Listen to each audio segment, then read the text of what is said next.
कहानी की शुरुआत होती है गीतांजलि से, जो कि अरमान को कहती है कि अरमान आप तो लौकी खाते ही नहीं है और यहाँ पर लौकी बनी है, मैं काम करती हूँ आपके लिए कुछ और बना के लाती हूँ। लेकिन उसी वक्त अरमान मना करते हुए कहता है कि नहीं नहीं गीतांजलि, इसकी कोई भी जरूरत नहीं है, मैं लौकी खा लूंगा। इस और हम अबीरा को देखते हैं जिसके दिमाग में वह बातें याद आ रही होती है किस तरीके से अरमान को अबीरा के हाथ के द्वारा बनी गई लौकी बहुत ज्यादा पसंद थी, लेकिन अब वो अबीरा से इतनी ज्यादा नफरत करने लगा है कि वो लौकी तक खाना नहीं चाहता। वो यहाँ पर खा रहा है सिर्फ और सिर्फ मन मार के। इस और गीतांजलि अचार लेकर आती है ताकि वह अरमान को दे सके, लेकिन अरमान साफ मना कर देता है। इस और अबीरा कहती है कि चिंता मत करो गीतांजलि, अचार मैं खा लेती हूँ। लेकिन इस वक्त तक अरमान अचार को छीन लेता है और कहता है कि नहीं अबीरा, तुम्हें आंवले से एलर्जी है ना, तो तुम आंवले का अचार क्यों खा रही हो। और यह देख के गीतांजलि को बहुत ज्यादा बुरा लगता है, और ना सिर्फ गीतांजलि को बल्कि अंशुमन को भी। अंशुमन जोर से अपनी गर्दन दूसरी तरफ घुमाता है जिससे कि उसकी गर्दन अकड़ जाती है। यह देखकर दादी सा कहती है, कह रहा अंशुमन तुम्हें ऐसा क्या होगा कि तुमने जोर से उधर देखा। अंशुमन कहता है कि कुछ नहीं दादी सा, वो जरा सा स्ट्रेच हो गई है गर्दन, अभी ठीक हो जाएगी। उसी वक्त कावेरी कहती है कि नहीं नहीं, इतनी जल्दी ठीक नहीं होने वाली, लड़की तुम जाओ और इसकी गर्दन पे मलहम लगाओ। अगले ही पल हम देखते हैं कि एक पल तो अबीरा अंशुमन की गर्दन पे मलहम लगा रही होती है, दूसरी ओर अरमान ये सारी चीजें देखकर अपने आप पर पछता रहा होता है। उसी वक्त वहाँ पर गीतांजलि आती है। गीतांजलि के आते अरमान कहता है कि I am so sorry Geetanjali, तुम्हें सारी चीजें देखनी पड़ी। अबीरा को देखकर मुझे पता है कि तुम अनकंफर्टेबल फील कर रही होगी, लेकिन तुम टेंशन मत लो, हम बहुत ही जल्द हमारी पुकी के पास चले जाएंगे। गीतांजलि कहती है कि मुझे टेंशन अबीरा की नहीं आपकी है, क्योंकि मैंने आज एक ऐसे अरमान को देखा जो कि मैंने आज से पहले कभी नहीं देखा था। मुझे ऐसा लग रहा है कि जितना मैंने इतने समय अरमान के साथ रहकर अरमान को नहीं पहचाना, यहाँ पर आने के बाद सिर्फ एक दिन के अंदर ही मैं इतना अरमान को पहचान चुकी हूँ। मुझे यह बात समझ में नहीं आ रही कि अभी जिस मैं अरमान को देख रही हूँ वह सच्चा अरमान है या फिर इतने समय से मैं जिस अरमान के साथ रह रही थी वह असली अरमान है। अरमान कहता है कि मैं जैसा मेरी पुकी के साथ हूँ वैसा ही हूँ। यहाँ पर आने के बाद हो सकता है कि तुम्हें मेरा बर्ताव अलग लग रहा हो, लेकिन मैं मेरी बेटी से कभी भी नकली बाप बन के नहीं रह सका, इसीलिए मैं जैसा तुम्हारे साथ था गीतांजलि अभी भी वैसा ही हूँ। अगले ही पल हम देखते हैं कि अबीरा और अरमान दोनों ही एक दूसरे से टकरा जाते हैं। अबीरा कहती कि एक बार और सर टकराओ, लेकिन फिर अबीरा को याद आता है कि अब अरमान और उसका रिश्ता पहले जैसा नहीं रहा। पहले जिस तरीके से रहा करते थे, छोटी छोटी नोकझोंक में एक दूसरे की सहायता करते थे, अब ये पूरी तरीके से अलग हो चुके। इन दोनों के ही अंदर एक दूसरे के प्रति नफरत भी है, साथ ही इस बात का गुस्सा भी कि यह दोनों एक दूसरे को छोड़कर किसी और से शादी कर रहे हैं। लेकिन अबीरा ये बात जानती है कि इन दोनों की अपनी अपनी अलग अलग मजबूरियां हैं। अरमान इस वक्त तक अबीरा के सामने हाथ जोड़कर सॉरी कह रहा होता है, लेकिन उसी वक्त वहाँ पर गीतांजलि और अंशुमन दोनों ही आ जाते हैं। अबीरा अंशुमन को कहती है कि अंशुमन मैं आपकी दवाई लेने के लिए यहाँ पर आई थी, और अरमान कहता है कि गीतांजलि मैं भी बस तुम्हारे पास ही आ रहा था। उसी वक्त गीतांजलि कहती है कि मैंने तो आपसे सफाई मांगी ही नहीं अरमान, मुझे पता है कि आप किसी काम से यहाँ पर आए होंगे। इस वक्त गीतांजलि और अंशुमन दोनों को ही अबीरा अरमान को साथ साथ देखकर बहुत ज्यादा बुरा लग रहा होता है, लेकिन यह दोनों अपना अपना प्यार अपने अंदर तक ही समा कर रहे हैं और अपने गुस्से को प्यार के ऊपर हावी नहीं होने देते। इस और अंशुमन की गर्दन बहुत ज्यादा अकड़ गई थी, इसलिए अबीरा कहती है कि अंशुमन लाओ मैं इसे ठीक कर देती हूँ। अंशुमन कहता है कि नहीं नहीं अबीरा,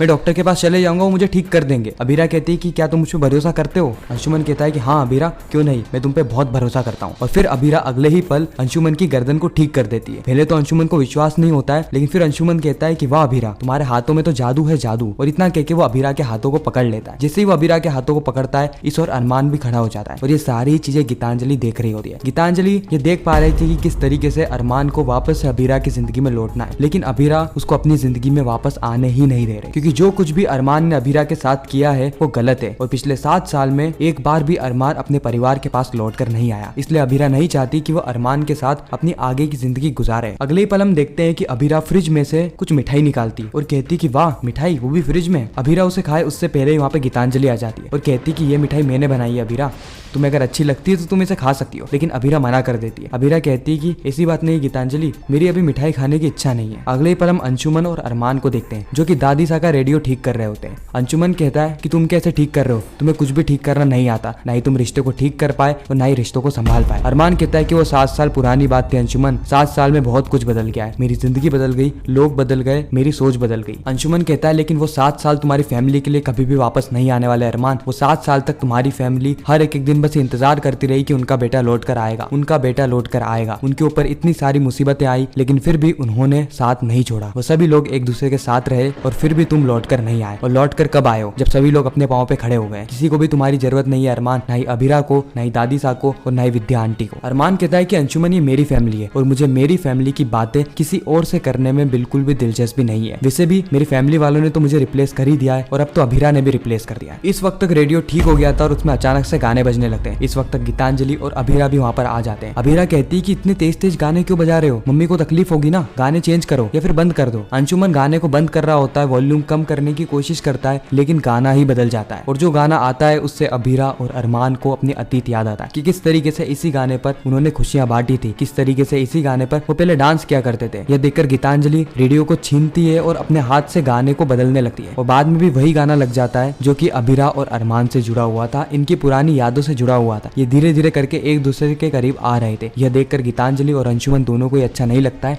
और उसी वक्त बीच में दादी सा आ जाती है और दादी सा कहती है कि इस रेडियो को बंद करो इस रेडियो को। अभीरा वहां से चली जाती है और एक हथौड़ा लेकर आती है और जोर से हथौड़े से उस रेडियो को तोड़ देती है। अंशुमन कहता है कि अभीरा रिलैक्स, मैंने तुमसे कहा था ना कि गुस्से में कभी भी डिसीजन नहीं लेना चाहिए, रिलैक्स करो और कॉफी पियो, रिलैक्स करो और कॉफी पियो। अंशुमन अभीरा के लिए कॉफी बनाता है और अभीरा को कॉफी देता है। इन सारी चीजों से परेशान होकर अरमान अभीरा से अकेले में मिलता है और इन दोनों की बातचीत में कोई दखल अंदाजी ना करे, इसी के चक्कर में अरमान गेट को भी लगा देता है। अरमान अभीरा से कहता है कि अभीरा, क्या सही में तुम अंशुमन को लाइक करती हो? क्या तुम अंशुमन के साथ अपनी जिंदगी बिताना चाहती हो या फिर ये सारी चीजें तुम मुझे जेलस करने के लिए कह रही होती हो? इस वक्त तक हम बाहर गीतांजलि और अंशुमन को देखते हैं जो कि अभीरा और अरमान दोनों को ही ढूंढ रहे होते हैं। उसी वक्त अभीरा के चिल्लाने की आवाज आती है। इस बात से अंशुमन बहुत ज्यादा परेशान हो जाता है और अंशुमन जोर से उस गेट पे लात मारता है और गेट को तोड़ देता है। जिससे वो गेट को तोड़ता है वो देखता है कि अरमान ने अभीरा का पाँव पकड़ रखा होता है क्योंकि अभीरा के पाँव में कांच लग गया था। गीतांजलि कहती है कि कांच कैसे लग गया? उसी वक्त अरमान कहता है कि मेरे हाथ से मिरर गिर गया था और कांच के ऊपर अभीरा ने पाँव रख दिया। अंशुमन कहता है कि मैं अभी डॉक्टर को बुलाता हूँ, लेकिन अभीरा मना कर देती है। अभीरा कहती है कि मैं इतने समय तक नहीं रुक सकती अंशुमन। उसी वक्त वो अरमान को कहती है कि अरमान तुम इस कांच को निकाल दो और अरमान कांच को निकाल देता है। इनके बीच में कोई भी बातचीत तो उससे पहले ही दादी सा बीच में आ जाती है और अभीरा को लेकर वहां से चली जाती है। इस और हम बंसल हाउस में तानिया को देखते हैं। तानिया आई होती है अपनी शादी की डेट निकलाने के लिए। क्रिश की माँ कहती है कि बेटा तुम अकेली आई हो, तुम्हारे भाई अंशुमन नहीं आए। उसी वक्त तानिया बताती है कि अंशुमन की तबीयत खराब है इसीलिए वो अभी नहीं आए। वहाँ पर खड़े सभी लोग प्रार्थना करते हैं कि अंशुमन की तबीयत जल्द से जल्द ठीक हो जाए। एक तो वो शादी भी नहीं कर रहा, अगर उसकी कोई मनपसंद की लड़की होती और उसे शादी कर लेता तो उसकी देखभाल करा करती। अंशुमन भी बेचारा अकेला पड़ जाएगा तुम्हारी शादी के बाद। ये सुनकर तानिया को अच्छा नहीं लगता क्योंकि तानिया जानती है कि अंशुमन जिससे प्यार करता है वो और कोई नहीं बल्कि अभीरा है और अभीरा इस घर में पहले भी बहू रह चुकी है, लेकिन इस घर वालों को इसके बारे में खबर नहीं है। उसी वक्त वहाँ पर कियारा आ जाती है। कियारा कहती है कि मैं अभी जाके दूल्हे राजा को बुला के लाती हूँ। जैसे ही कियारा क्रिश के कमरे में पहुंचती है वह देखती है कि क्रिश तो अपनी बेब से बात कर रहा है। उसी वक्त कियारा कहती है आज आपकी शादी की तारीख निकलने वाली है, इसीलिए प्लीज अपनी मंगेतर पे ध्यान दीजिए, ये बेब वेब के चक्कर में मत रहिए, नहीं तो आपकी जिंदगी तो बर्बाद होगी ही सही, साथ ही इस पूरे परिवार का आगे का फ्यूचर भी बर्बाद हो जाएगा। पंडित जी अच्छा मुहूर्त देके इन दोनों की शादी की तारीख निकला लेते हैं और वो होती है 10 दिन बाद की। तानिया इससे बहुत ज्यादा खुश होती है और डिसाइड करती है कि वह सबसे पहले ये खुश खबर अपने भाई को जाकर बताएगी और इसी वक्त वो वहाँ से निकल जाती है। क्रिश को इसमें कोई भी इंटरेस्ट नहीं था। पूरे परिवार वाले इस बात को समझ रहे थे कि क्रिश तानिया से सिर्फ और सिर्फ पैसों के चक्कर में ही शादी करना चाहता है। और इसी के साथ एक खूबसूरत एपिसोड भी यहाँ पर खत्म हो जाता है। आपको यह रिकेप कैसा लगा कमेंट सेक्शन में जरूर बताना। अगर आपको वीडियो अच्छी लगी तो वीडियो को लाइक करके चैनल को सब्सक्राइब करके ज्यादा से ज्यादा लोगों को ये वीडियो शेयर करना ताकि हमारी मुलाकात फिर से होती रहे और एडवोकेट अंजलि देखने के लिए भी हमें सब्सक्राइब जरूर करना।